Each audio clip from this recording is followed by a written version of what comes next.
ஒரு ஊரில் ஒரு பெரிய செல்வந்தர் இருந்தார். பணத்துக்கு பஞ்சம் இல்லை. அதனால் இந்த உலகத்தில் முடியாத காரியம் எதுவும் இல்லைன்னு நினச்சார். பணம் இருந்தாலும் அந்த நினப்பு தானாக வந்துடும்.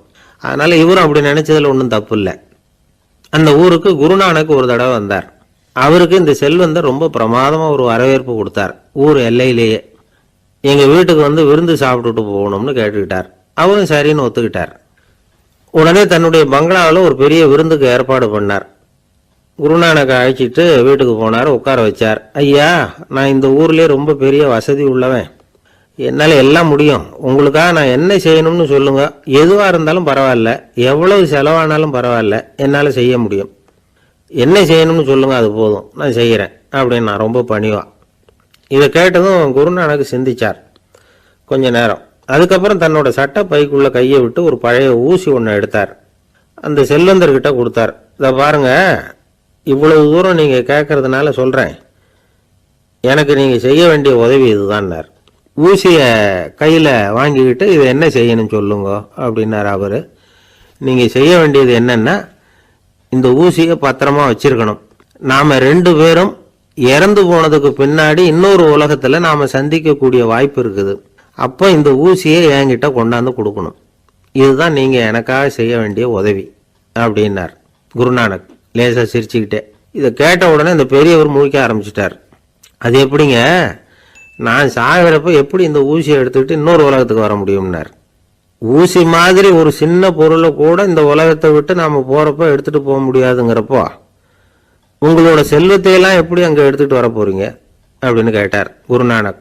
அதுக்கப்புறம் தான் அந்த பெரியவர் யோசிக்க ஆரம்பித்தாராம். குருநானக் சொல்கிறார், இதை பாருங்க, நாம் செய்கிற நல்லது கெட்டது தான் கடைசி வரைக்கும் நம்ம கூட இருக்கும். அடுத்தவங்க நல்லா இருக்கணுங்கிறதுக்காக பொருளை செலவு செய்யணும். அப்படி செய்யலைன்னா எந்த பிரயோஜனமும் இல்லை அப்படின்னார். அதுக்கப்புறம் தான் அந்த செல்வந்தரின் அறிவு கண் திறந்து தான். உடனே குருநானக்கை வணங்கினார். ஐயா, என்கிட்ட இருந்த ஆணவம் போயிட்டுது. இனிமேல் என்கிட்ட இருக்கிற செல்வத்தை நல்ல வழியில் செலவழிப்பேன் அப்படின்னாராம்.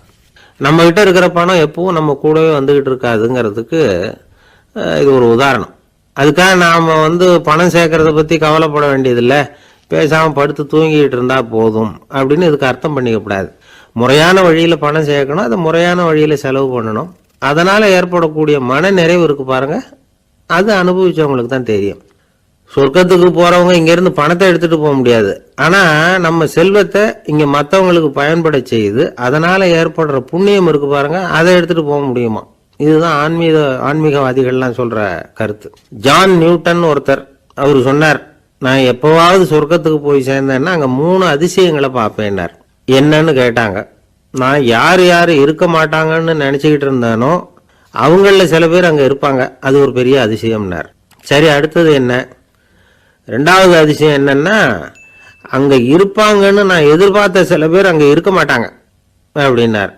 சரி, 3வது பெரிய ஆச்சரியம் என்ன அப்படின்னா, நான் அங்கே இருக்க பாருங்க, அதுதான் அந்த 3வது அதிசயம் அப்படின்னாராம். மறக்காம சர்ப்ரைஸ் பண்ணுங்க. தேங்க்யூ.